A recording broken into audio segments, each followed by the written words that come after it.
এই দলটা আর মনে হয় মানে বিজেপি যতদিন চাইবে, এখনও বলছে আবার বিজেপি যতদিন চাইবে পশ্চিমবাংলা তৃণমূল থাকুক ততদিনই থাকবে।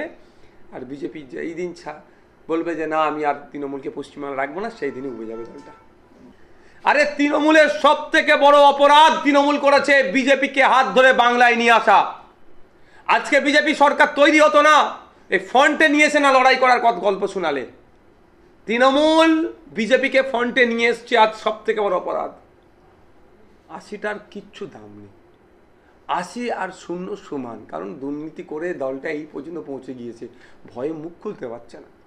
গতকালকে দেখছিলাম শিয়ালদাতে কোনো একটা কারণে এই একটা প্রোটেস্ট করছে, হকারদেরকে নিয়ে প্রোটেস্ট করছে, পজিটিভ, আমার কাছে নেগেটিভ না পজিটিভ। সেখানে দেখলাম ৩ জন মাত্র এমএলএ, যেই দলে ৮০টা এমএলএ ৩ জন এমএলএ। শুধু তাই নয়, আর কর্মী সমর্থক মিলিয়ে ২০টা থেকে মানে ২১টা হবে না। মানে বুঝতে পেরেছেন দলটা কী লেভেলে পৌঁছেছে। আমি বলেছিলাম ৬ মাস যাবে না এই দল ক্ষমতা থেকে চলে গেলে পোস্টে আপনার ফ্ল্যাগ মাদার লোক পাওয়া যাবে না, বলেছিলাম অনেক আগে। দেবেন পুরাতন রেকর্ড খুঁজে বার করবেন, পেয়ে যাবেন আপনারা। আজ সেই জায়গায় যাচ্ছে। আজকে দেখছিলাম বিরোধী দলনেতাকে মাটিতে বসে আছে, তার রুম দেয়নি বলে প্রতিবাদ করছে। বাপ কোনোদিন বাপকেও ছাড়ে না। আমাকে ৫ বছর রুম দেয়নি বিধানসভার মধ্যে। আমি কিন্তু ওই কাঁদা কাটা করার ছেলে না, আমি মাটিতে বসিনি। হ্যাঁ, বসেছে, প্রোটেস্ট করতে পারে। আমি নওশাদ সিদ্দিক, আমাকে দেয়নি। আমি কারো মিডিয়ার সামনে কান্নাকাটা করছি নাকি?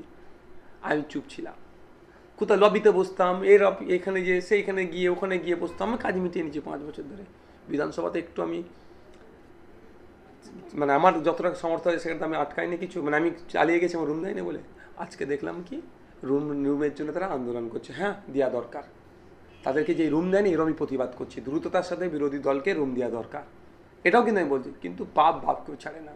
নওশাদের সাথে কি করেছিল বিগত সরকার, আগে তারাই বসছে। কিন্তু সেখানে থেকে যেন ৮০ জনের মধ্যে কজন ছিল? ১০ থেকে মনে হয় ১২ জন। এই দলটা আর মনে হয় মানে বিজেপি যতদিন চাইবে, এখনও বলছে আবার বিজেপি যতদিন চাইবে পশ্চিমবাংলা তৃণমূল থাকুক ততদিনই থাকবে। আর বিজেপি যেই দিন বলবে যে না আমি আর তৃণমূলকে পশ্চিমবাংলা রাখবো না, সেই দিনই উবে যাবে দলটা।